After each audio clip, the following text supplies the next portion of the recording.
All right, so let's talk about Japan's working holiday visa, but we're going to look at it a little differently. We're moving beyond the usual temp jobs and tourist traps. We're going to explore how this one-year adventure can actually be the launchpad for a real, long-term career and a new life in Japan.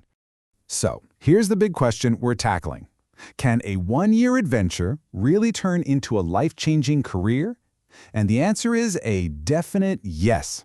But, and this is a big but, it takes a smart approach, not just a backpack and a bit of hope.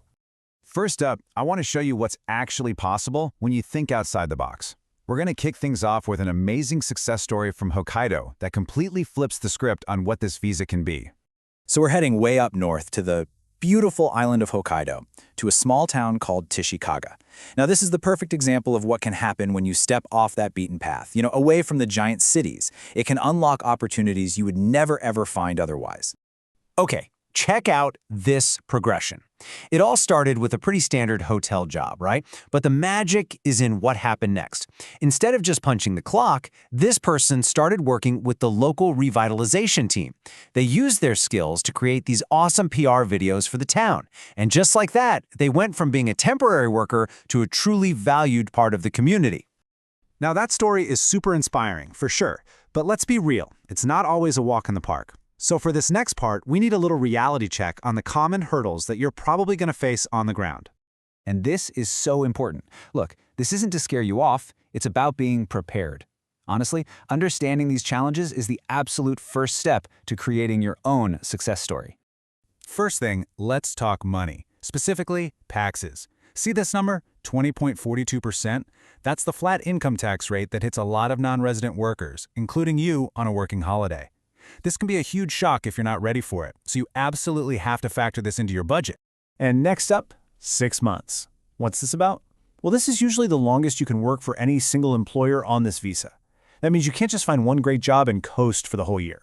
You've got to plan on doing a full-on job search right in the middle of your stay. So if we zoom out, the challenges really fall into 3 big buckets. You've got the economic stuff, like the weak yen and just how expensive city life is. Then, work-wise, most of the jobs you'll find are in hospitality or service industries. And finally, you have all the bureaucracy, the one-year limit, and the headache of setting up a bank account and finding a place to live. Okay, so we've seen the dream and we've faced the hurdles. So how do you get from one to the other? Well, in this next section, we're going to lay out 3 proven pathways for turning your working holiday into an actual career. Our first path is exactly what we saw in that Hokkaido story. We're calling it regional contribution. This is all about making a conscious choice to live and work somewhere other than Tokyo or Osaka. It's about really becoming a part of a smaller community, figuring out what they need, and using your unique skills to help them grow. Pathway number 2 is what I like to call the skill up. Think of your working holiday year as a career incubator. Yeah, you might be working a service job to pay the bills, but you're using every spare moment to learn a high-demand skill, like coding or web design. The goal? To leave Japan with a killer professional portfolio and a brand new career path. And finally, we have the most direct corporate path, visa conversion. The mindset for this one is simple. Treat your job like it's a year-long interview. You work so hard and become so valuable that by the end of your stay, the company literally can't imagine letting you go, and they sponsor you for a proper work visa. So let's put these side by side so you can see how they stack up. If you're after deep cultural immersion and a totally unique experience, regional contribution is for you. If you want to build a freelance career you can take anywhere, focus on the skill up. And if your number one goal is just to stay in Japan long-term in a stable job, you're aiming for visa conversion. Knowing what you want from day one, that's the key. So we've talked about the dream, the challenges, and the different paths you can take. In this last section, let's boil it all down into a clear, simple game plan that you can use to start planning your own journey. This quote right here really nails it.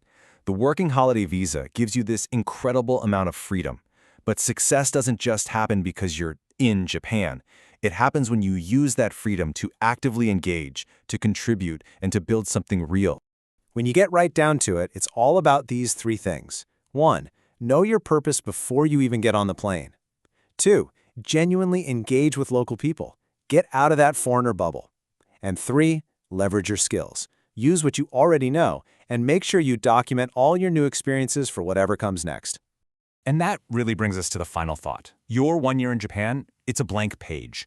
It can totally be just a year of fun. And hey, there's nothing wrong with that. But as we've seen, it can also be the first chapter of a much, much bigger story. The only question left is, what will yours be? Thanks so much for tuning in.